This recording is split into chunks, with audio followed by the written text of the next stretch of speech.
All right, so this is chapter 7, and we are going to talk about normal probability distribution. All right, so this first section, 7.1, we're going to learn all about our normal distribution.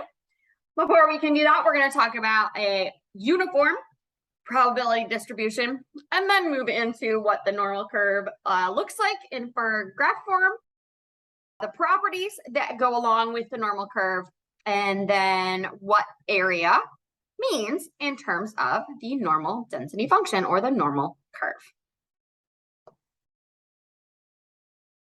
First up is uniform probability distributions. So imagine that a friend of yours is always late. Let the random variable x represent the time from when you are supposed to meet your friend until he shows up. Suppose your friend could be on time, so time 0, or up to 30 minutes late, time 30. With all equal intervals of time between 0 and 30 being equally likely. For example, your friend is just as likely to be 3 to 4 minutes late as he is to be 25 to 26 minutes late. The random variable x can be any value in the interval from 0 to 30. That is 0 less than or equal to x less than or equal to 30. Because any two intervals of equal length between 0 and 30 inclusive are equally likely, the random variable x is said to follow a uniform probability distribution.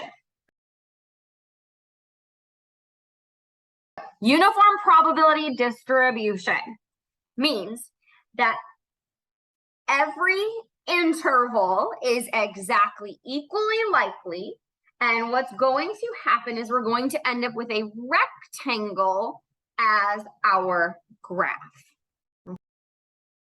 This 0 and 30 is just a specific example for you to understand a uniform distribution. Any probability density function is an equation that is used to compute probabilities of continuous random variables that must satisfy the following. The total area under the graph will always equal 1. So this is for uniform normal curves. The area will always equal 1. And the height of the graph at any point in time must be greater than or equal to 0 for all possible values. Okay, that has to happen. So on the next slide, I'm going to show you the specific example for our late friend. We were told that our friend could be anywhere from 0 to 30 minutes late. And every single interval from 0 to 1, 1 to 2, 2 to 3, 3 to 4, all the way forward, has the same exact chance of your friend arriving at that point in time. Which means that every single interval here has the same probability. So from 0 to 1 is 1 out of 30. 1 to 2 is also 1 out of 30. That's one of the spans of time in 30 minutes. So any uniform probability distribution graphs will be a rectangle shape such that every single interval is equally likely,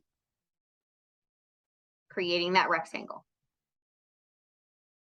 No matter which group or which interval I take, every single one is the same value here. And in this case, 1 out of 30. We may have a different problem where we have our span is 90. So then our height here, our probability for every single interval is 1 out of 90. So these always connect here. So what does the area under the curve represent? Well, the area under the graph of the density function over any interval represents the probability of observing a value of the random variable in that interval. It tells me how likely that event is to occur. Okay, whether it's a single event or a few different ones together, is how likely that specific thing you're looking for is to occur. So, still working with our late friend, let's do an example here. What is the probability that your friend will be between 10 and 20 minutes late? We've got our graph here, got 0, 10, 20, 30, all marked off. And what they did is they shaded the region between 10 and 20. So this is a span of 10 entire minutes out of the total 30. So one way to look at this is I've used 10 minutes out of 30 minutes.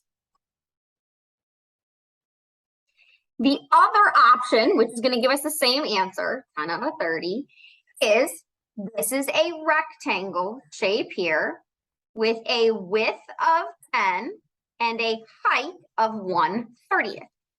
Clearly, this is not drawn to scale, but I would find the area of this rectangle as length times width, or 10 times 1/30. 10 times 1/30 is also 10 out of 30. Same value we got up here. They both reduce to 1/3. Another question I could ask Mom with this problem. It is currently 10 a.m. There's a 20% probability your friend will arrive within the next how many minutes? Starting time is 10 a.m. I want to know how far I have to go over such that the area of my rectangle is 20% or 0.20.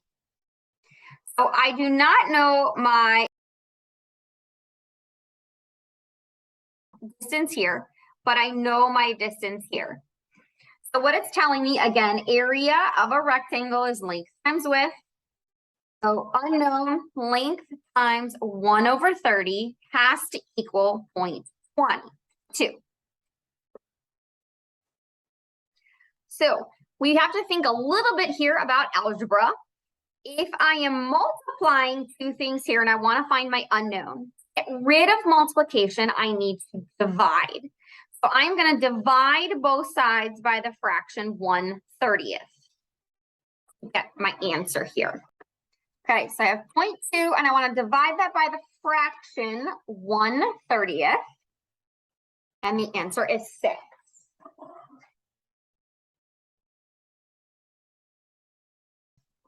In the next 6 minutes is going to give me that 20%.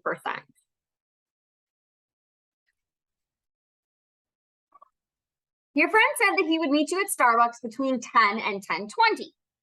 What type of distribution is this going to be and why? Well,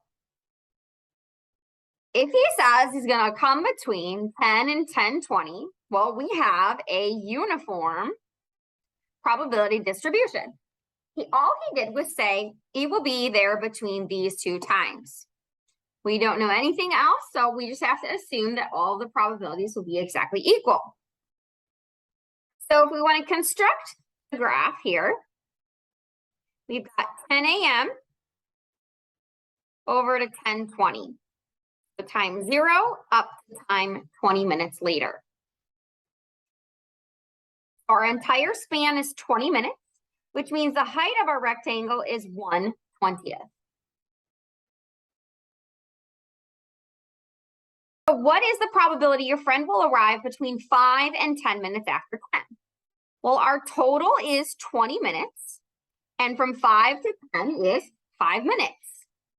So 5 out of 20 is 1/4 or 25%. There's a 25% chance he'll arrive between 10:05 and 10:10.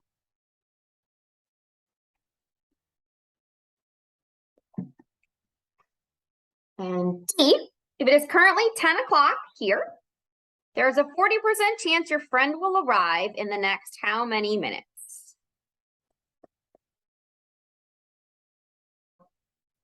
Here we're going to work backwards. area equals length times width. The area is 0.40. I do not know the length. I know my width is 1/20th.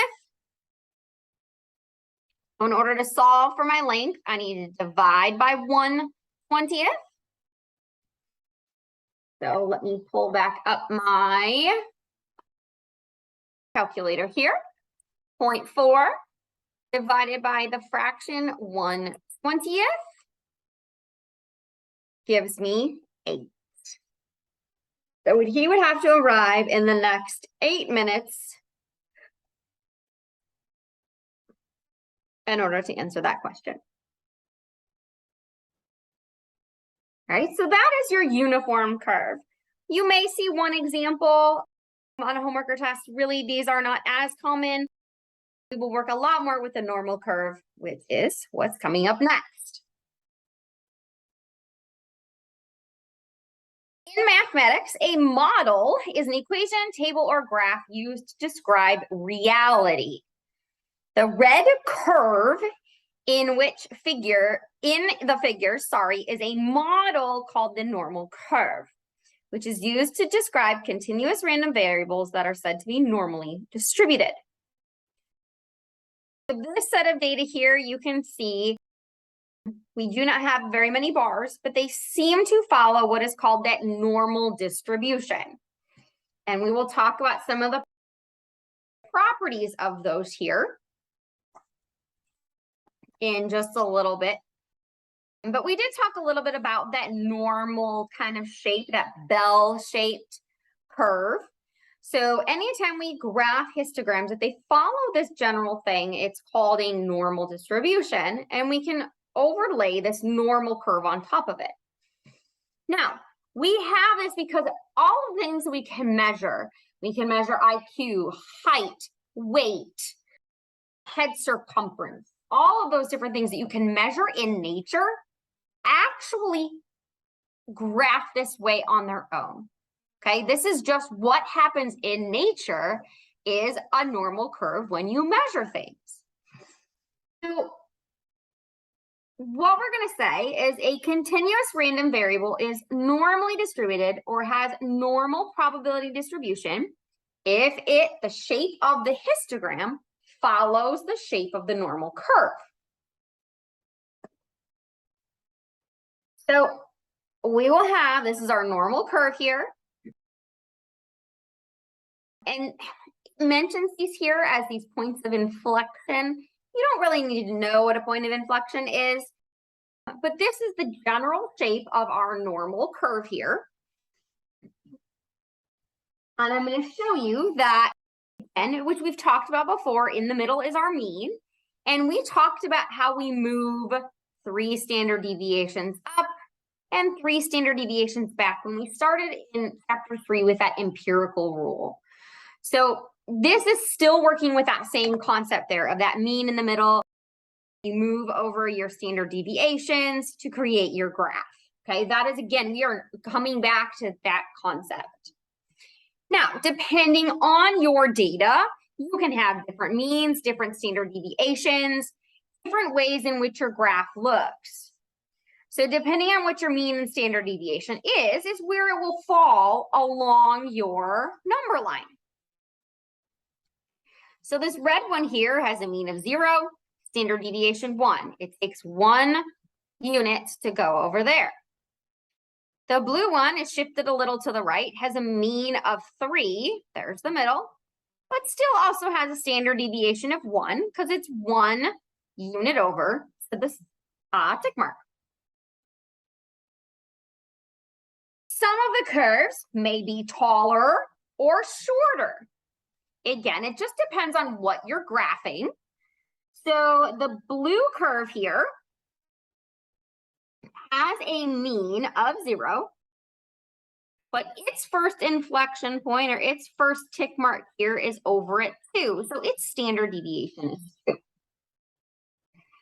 2. The red curve, again, has that mean of 0, but to get to its first mark here is only 1 away.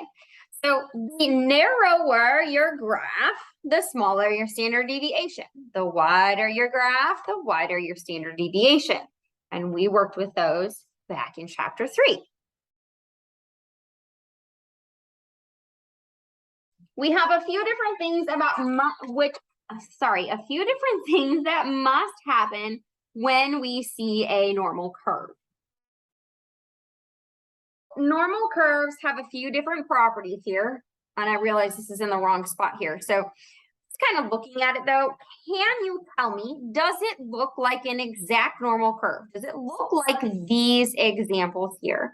So if you want to take a minute and pause the slide here or the video and just write yes or no. Why do you think, or does it follow, yes or no? And then we'll talk about the properties on the next 2 slides and come back and explain why it does or does not. So just based off of the picture, yes or no. Go ahead and pause. Okay, hopefully you had a chance to write or take a look here at what you think. I'm going to give you the answers, and we will then figure out why based on the properties here in just a second. 5 is no. 6 is yes. 7 is no. 8 is no. 9 is yes. And 10 is no. Let's refresh of some properties of the normal curve here. First one, it is symmetric about its mean. So it must be exactly symmetric. This one here, number 5, is not symmetric. This is skewed right. All right, so let's keep going. Okay, because the mean equals the median equals the mode. The curve has a single peak, and the highest point occurs at the mean. So that is why 10 is a no. 10 has 2 peaks. We can only have 1.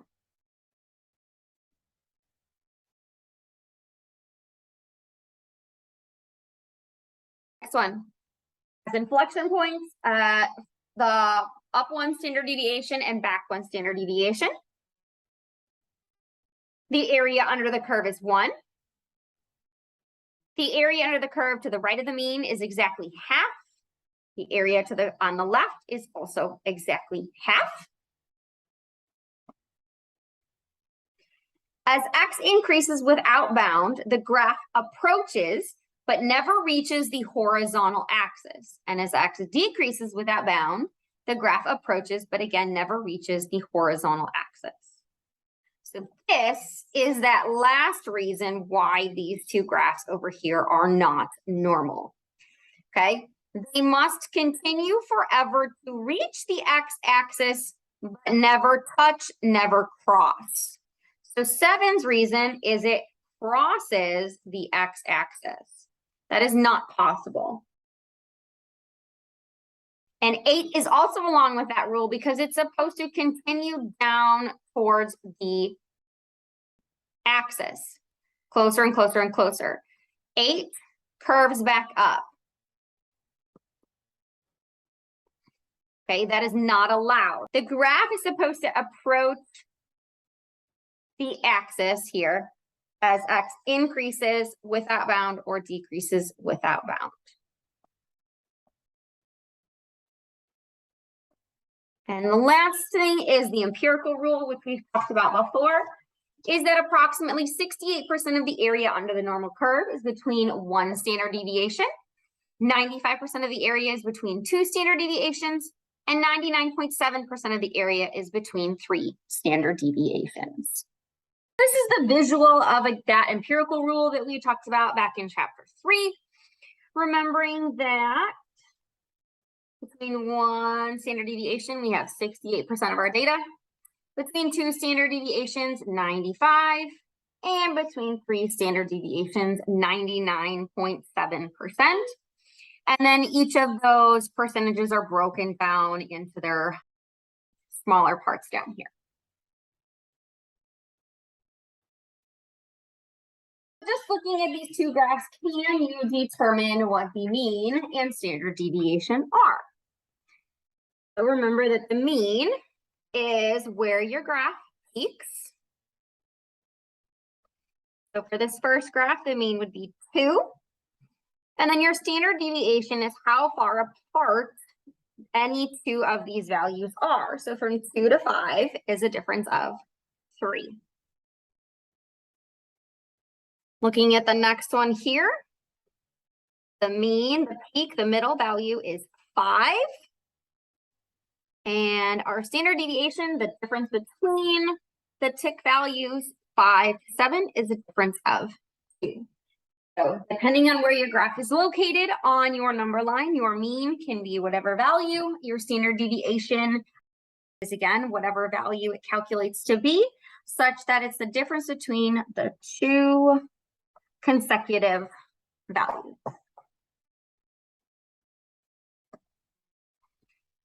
All right, so why do we talk about the area under the curve? Well, we talk about the area under the curve here. Let's look at an example. So remember I mentioned early on that anything that you measure in nature tends to follow a normal shape. So this is a table with the height of 3-year-old female patients for a pediatrician. So what they've done is they've broken each section into 1-inch bracket, so 29 inches, 29.9, 30 to 30.9, 31 to 31.9, all the way up to 47 to 47.9. And within each one is the relative frequency, also known as the probability of the 3-year-old being that height. So what they did is this data turns out to have a mean of 38.72 and a standard deviation of 3.17. So right there, that is telling me it's going to follow a normal distribution shape because they gave me a mean and standard deviation. So what we can do is we can look at the graph, and we did that by creating a histogram back in chapter 3, and we'll see the shape of the graph here. So each chunk of data has a bar here. So remember that each grouping, each class has its height graphed on the vertical here. So how high this box is how frequent it occurs. And you should be able to see here really quickly that this follows a normal distribution. I have a single peak in the middle. As I go down towards the other ends, they tend to level off towards the normal, towards the axis here. All right, so it looks symmetric, it looks bell-shaped. We would be able to say that, yes, it looks like it follows a normal distribution. If we were to draw a normal curve with a mean of 38.72 inches and standard deviation of 3.17 on top of the frequency histogram, let's look at, let's see, it says compare the area of the rectangle for heights between 40 and 40.9 inches to the area under the normal curve for that height. We're going to use our next slide here. It's going to overlay the normal curve on top of our histogram. This blue curve is drawn here over top of our histogram. So you should see that if I look here, we said the mean was 38.72. And the standard deviation is 3.17. So about every 3.17 inches over, I would have a tick mark. Another 3.17, 3.17. It takes about us to the end here. All right. We have also on this graph shaded the chunk that it wants us to, which is between 40 and 40.9 inches. So this block is shaded right here. So notice that the area of this shaded region is very close to the area under the normal curve. So it looks pretty close here. If I were to estimate it here, clearly it's a little over on this side. We're missing that little piece there, but in the end, it's relatively close to what we get on our curve. So what we could say is, looking back at our table here, it should be pretty similar to the result we have from our data table if I were to do the actual calculation of the area under the curve between those two values. There is an equation that we can use to help us calculate that. As you can see here, I'm going to highlight this right here. Do not feel threatened by this equation because we are not going to use it. It is just going to show it to you. We are going to use StatCrunch. We're going to use technology to help us be able to see our normal curve. Okay, but this is the equation up here that is given by our normal curve. And it's all based on our standard deviation and the mean of our data set.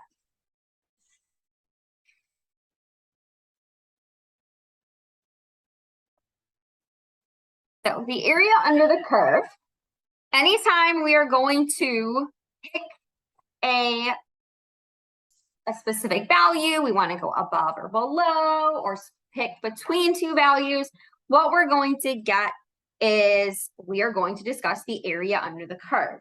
That area represents one of the two options here. So the first one is the proportion of the population with that characteristic.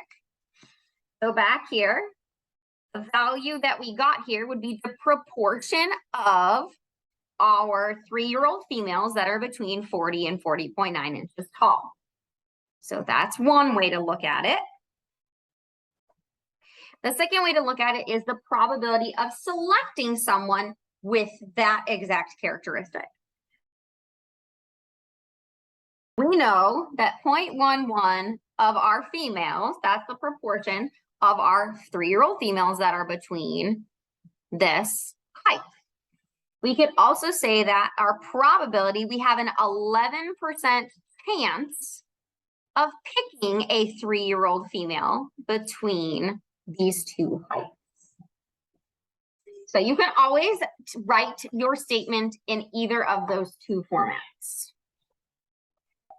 The serum total cholesterol for males 20 to 29 years old is approximately normally distributed with a mean of 180 milligrams per deciliter and a standard deviation of 36.2, based on data obtained from the National Health and Nutrition Examination Survey. So what we're going to do here is first draw a normal curve with this information. So if we were to draw this by hand, and I will draw that here, and then we'll see the graph pop up on the side here. So what you need to do when you draw a normal curve here, just to get started, is put the mean in the middle. And then I always like to go up 3 values and back 3 values. So again, this should be review from chapter 3. We've done this before. So up means we're going to add that 36.2. So 180 plus 36.2. This is 216.2. Okay, I can add that 36.2 again. Next tick mark here is 252.4. And add that one more time is 288.6. Same thing I can do going backwards, except I'm going to subtract. So 180 minus 36.2 is 143.8. Subtract that 36.2 again. Gives me 107.6.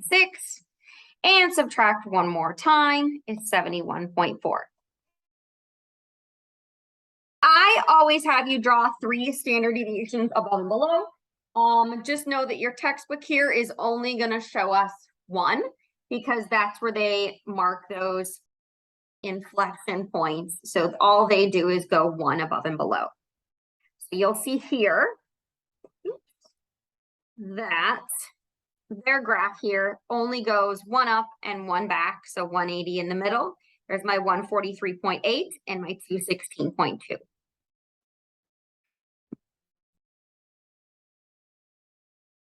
The next thing you're going to do is you're going to shade a region. So depending on what they ask for, you can shade different parts of your normal curve. So we know that any individual with total cholesterol greater than 200 is considered to have high cholesterol. So let's shade that region on the graph. So if I were to go back here, looking at my original graph, and let's say I get rid of this guy here, I would have to estimate roughly where 200 would be. And then anything above that is what we would be looking for. Again, I always like to have all those there, and you're just going to have to estimate where that value potentially falls on this number line.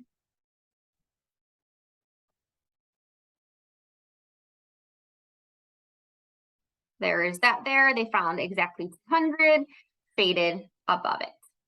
I could be asked at some point to pick something over here and shade to the left, or I could pick between two values. Those are all options that you could have. Suppose they tell us that this area is 0.2903. So this shaded area is 0.2903. So remember that any shaded area is going to be somewhere between 0 and 1. All probability values have to be between 0 and 1. This is 0.2903. So we have two ways in which we can write our statement. One is if we talk about the proportion. So here we go. The proportion of 20 to 29-year-old males that have high cholesterol is 0.2903.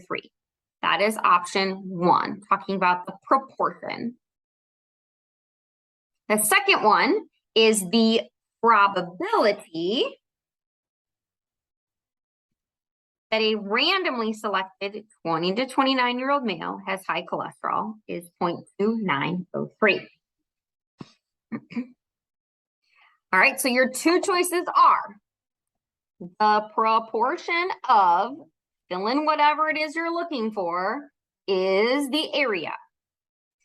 The other one is the probability of selecting a, whatever it is that you're looking for here, in this case, 20 to 29-year-old male with high cholesterol, is fill in your area.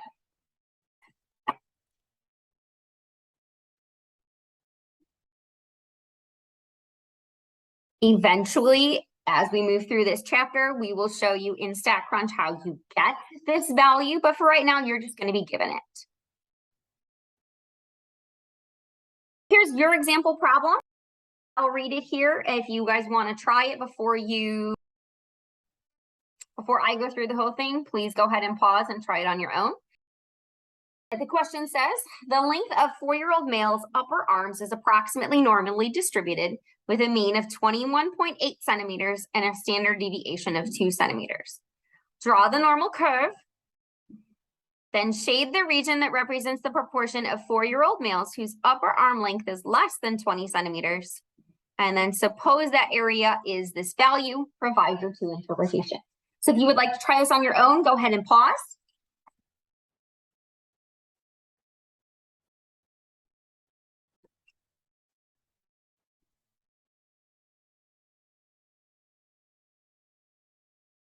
Mean 21.8. 1, 2, 3. 1, 2, 3. This one's easier. I just have to add 2 each time. So 23.8, 25.8, 27.8. And as I go back, I'm going to subtract 2. So 19.8, 17.8, and 15.8. So that should be pretty straightforward. That is nothing new to you guys. It's been a while since we've seen it, so it may take you a minute to just remember how we did these before, but hopefully not too bad for you guys and that you remember it quickly. B says to shade the region that represents the proportion of 4-year-old males whose upper arm length is less than 20 centimeters. I have my number line drawn here. So B, I'm going to do my shading on here. So 19.8, 20 is going to be just above 19.8. And we want less than that. So less than is going to be shaded to the left here.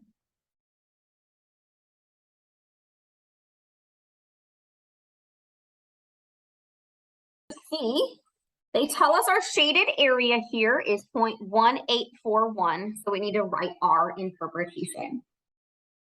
Option 1.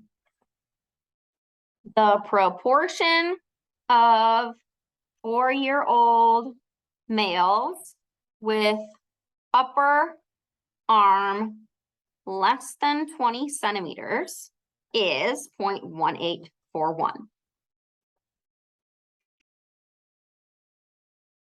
Second one is the probability